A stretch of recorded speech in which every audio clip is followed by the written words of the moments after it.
Ngayong Wednesday Wellness, simple lang ulit kami. Champurado na may dilis. Comfort food na walang arte, pero puno ng kwento at saya.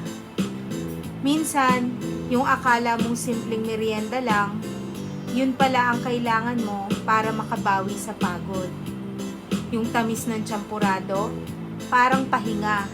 At yung alat ng dilis, paalaala na may balanse dapat ang lahat. Habang kumakain, napaisip ako, hindi lang pala katawan ang dapat alagaan, kundi puso rin.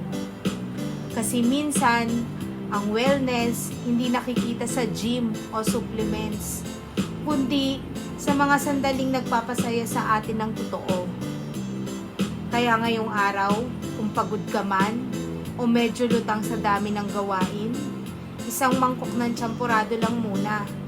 Mainit, simple, totoo, gaya ng mga bagay na tunay na nagpapagaan ng buhay.